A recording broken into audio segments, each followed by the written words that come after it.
Shanice. Hi, Michelle. Today's episode is lessons we've learned from past deals. I believe in real estate, you're in a constant state of learning. Yeah. And I probably could find something in every deal I've had that I didn't know before, but a few of them really stand out. Right. How about you? Yeah. I learned from every single deal, so have a couple things that I'd like to share. All right, well, why don't you kick it off? Okay, so something that I learned from our deal that we had, which we mentioned in previous episodes, is always reading the contract thoroughly before submitting the offer, because once the seller executes, that's it. You can't really make any changes. Addendums have to be done, and they don't have to agree to the changes.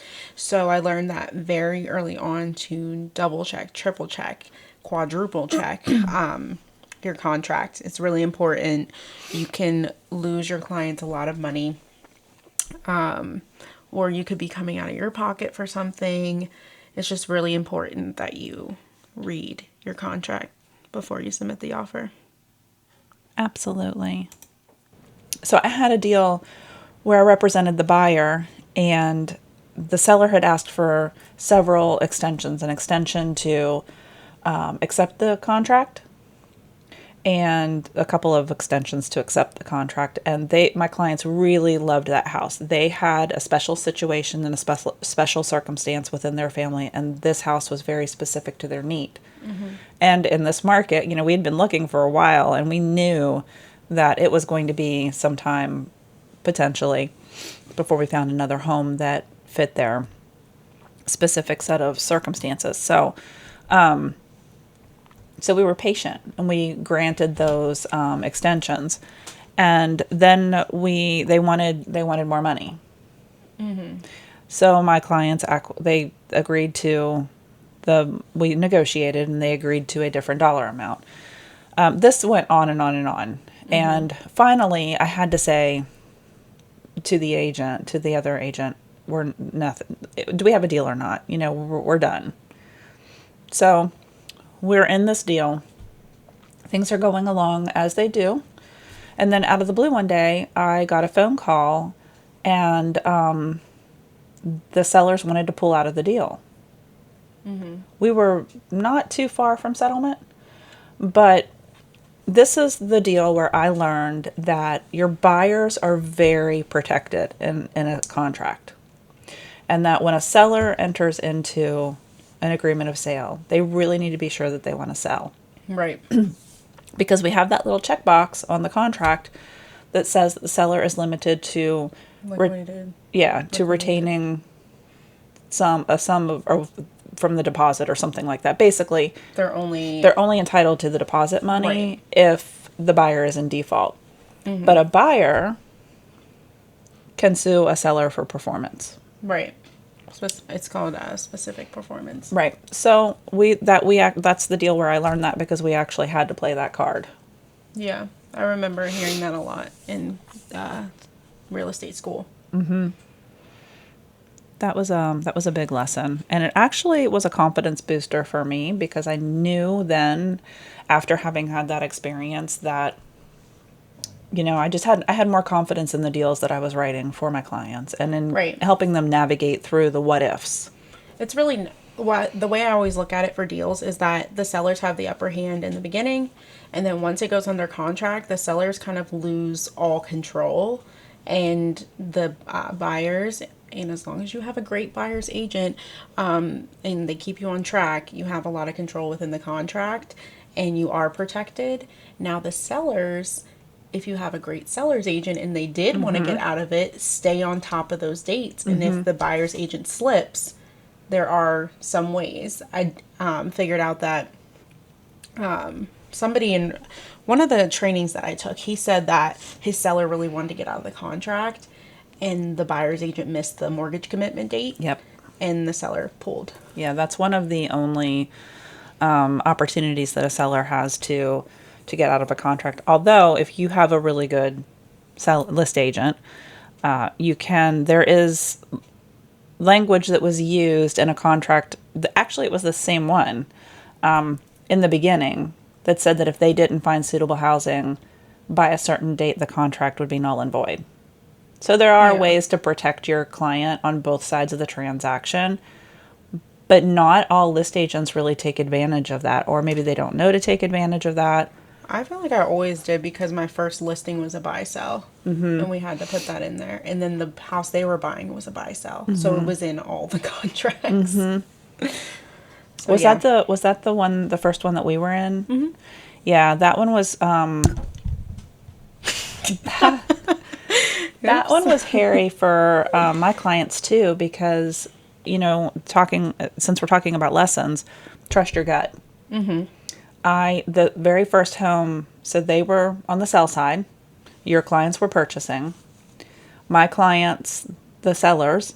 Oh, wait, no. This was the second deal then. Oh, the second deal that we Yeah, had. yeah. Oh. Well, on the first one. The first one is the one where I missed the Yeah. seller's assistance, which is a big deal. 3%. Yeah, but your agent on the other side was pretty cool. Yeah, thank God. So my clients on that deal, they wanted to write an offer on a property, and I was doing comps, and I could not find any comps that justified what they wanted to offer and what was being asked, what the list price was. I could not find a comp. Right. So I asked my broker, what do I do? I can't find anything that supports this. And we were under the gun because we had to get out because your clients were buying their home. And he said, if they want to write the offer, then write it. Yeah, there was a $30,000 appraisal cut. So who was right? I was in that situation. I should have followed my gut because the numbers don't lie. Yeah, they don't. I mean, and there's like pros and cons to that because a house is worth whatever a buyer's willing to pay for it. Absolutely. Within reason. But it didn't appraise, and the seller was unwilling to compromise at all. Not even a penny. Yeah. Well, it's not on the seller. It's on the buyer then.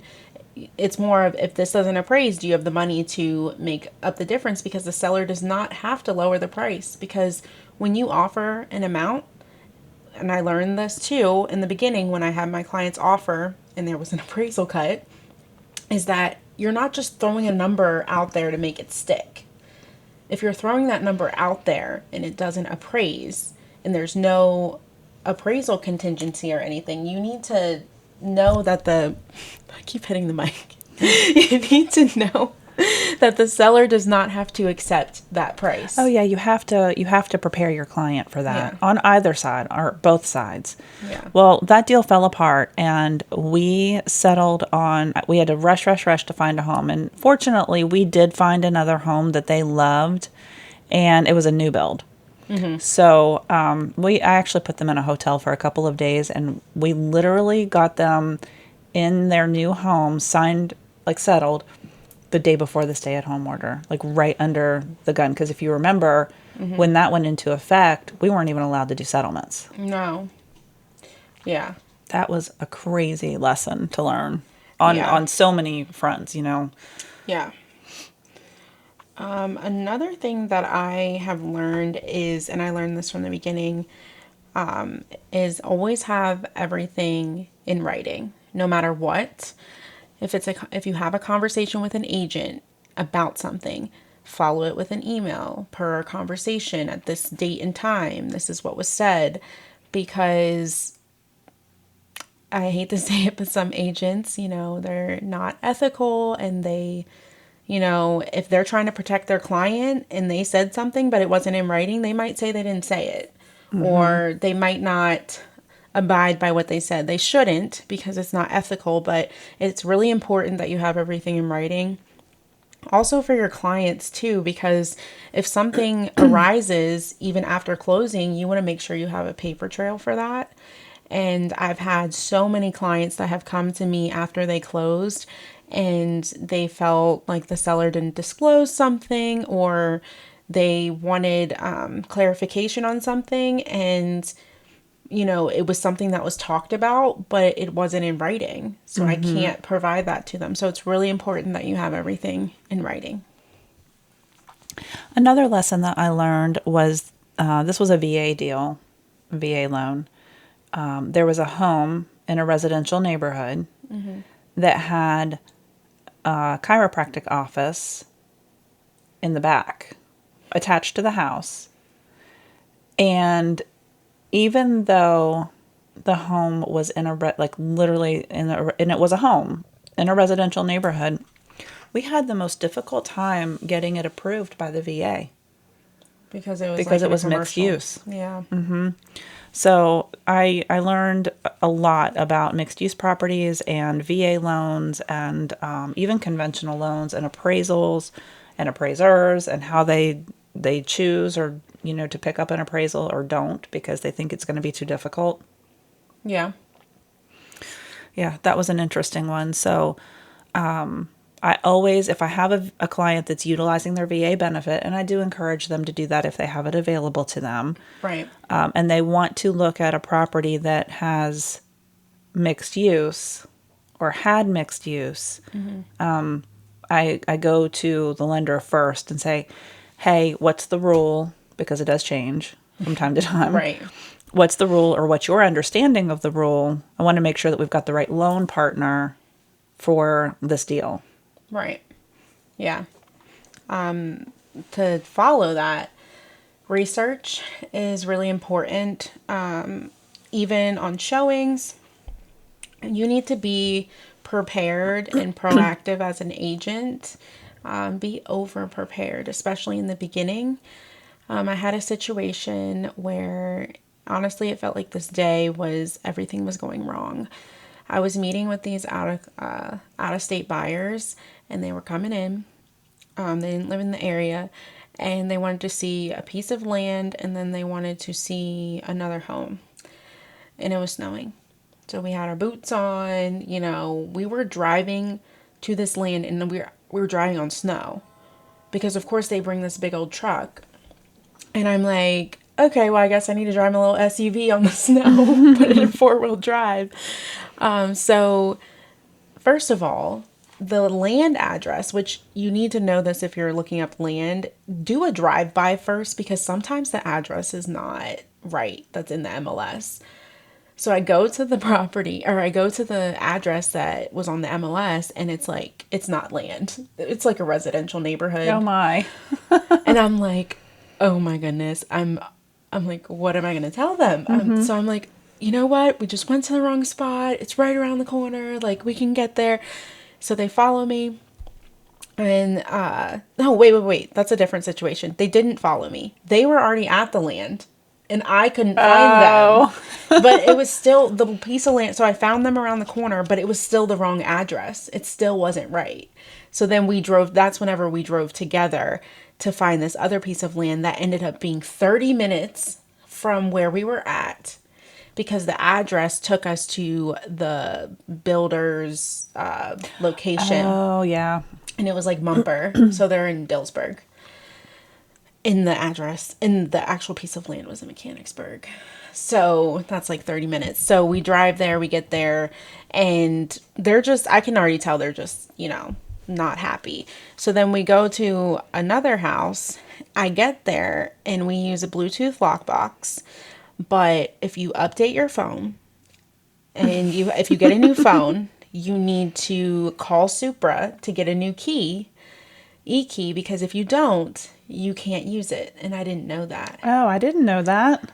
So That's good to know. I am like, you've got to be kidding me. I'm there. I'm like, technology sucks. I'm calling every agent I know to see if they can figure this out. I'm calling the list agent. They're not answering. The list agent they can do something from on their end to get it open, I think, from where they're at. I think, I'm not sure. But needless to say, we didn't get in the house. And they never talked to me again.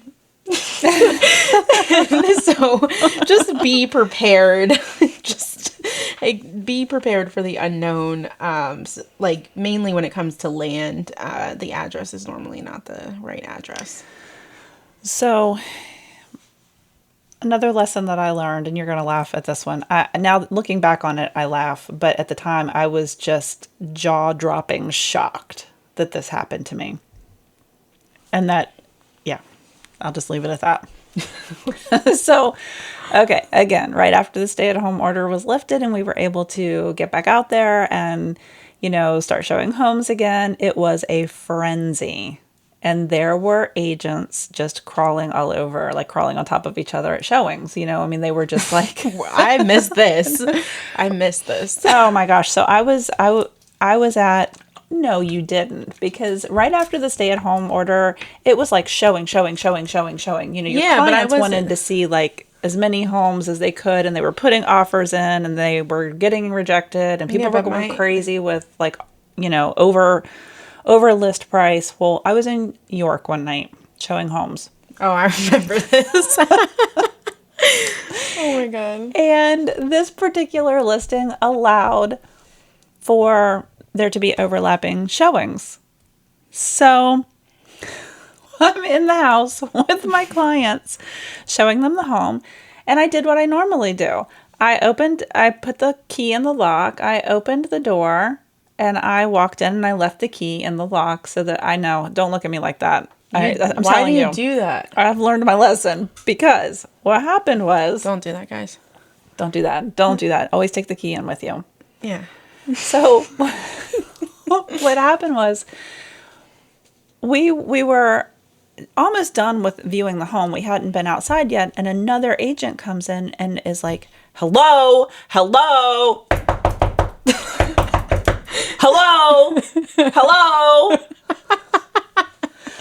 So it took me a minute to get upstairs because we were in the basement, and I peeked around the corner and I was like, hello.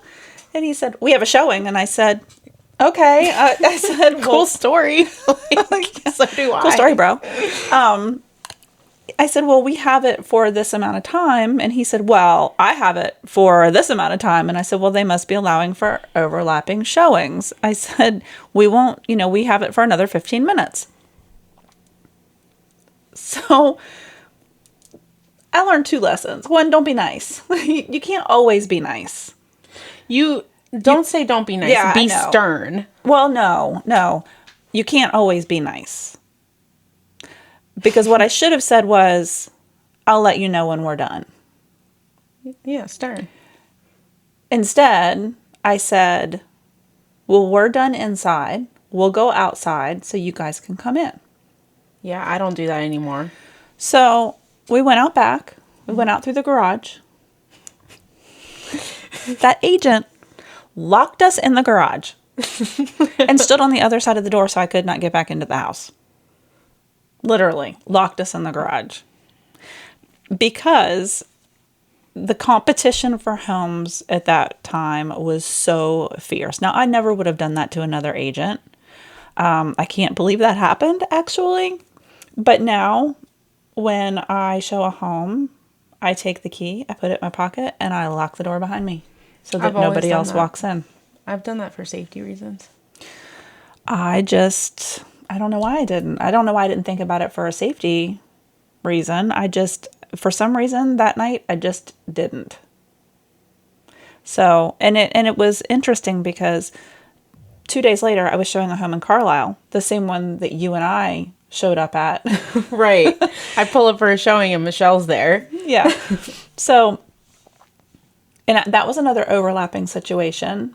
Yeah, they allowed overlapping. Mm-hmm. Luckily, it worked out that Michelle's clients were late. Right. My clients went in, didn't even like the house, so we were in there for like 10 minutes. It just worked out. So I went in after you guys had left, and then another agent came, and same thing. It's like, she's like knocking on, like pounding on the door. And this is an agent we know.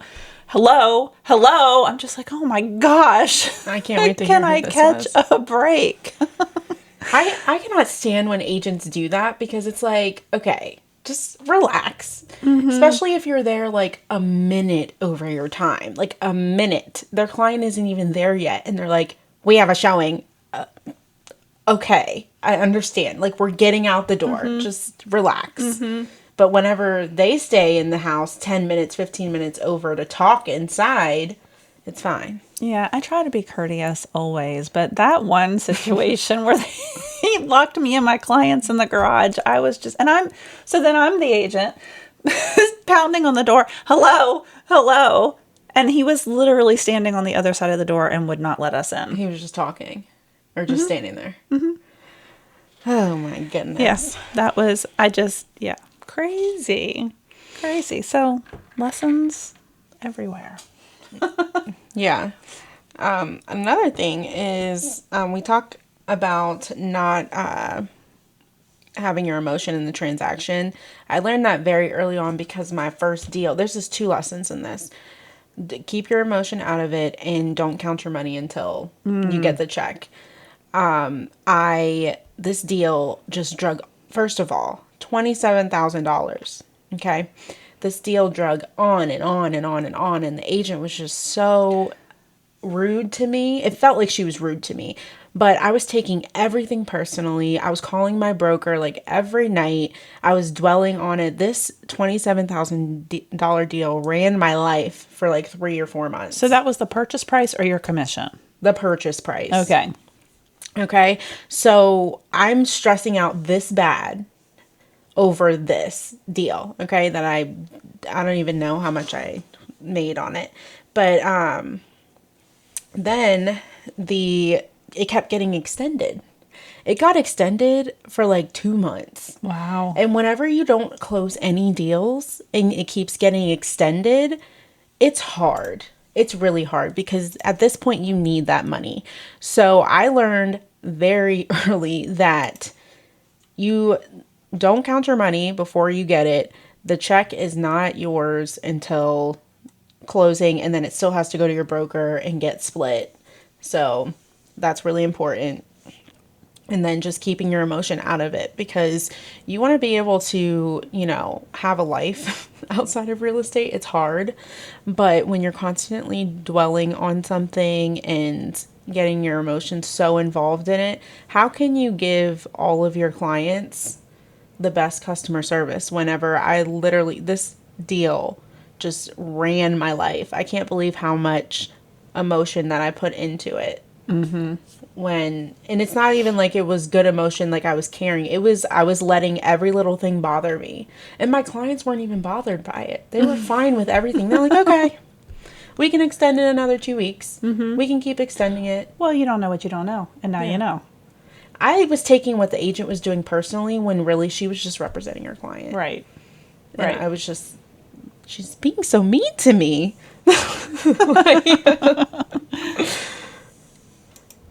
Anything you'd like to add? Nope. I think those are all of my lessons for today.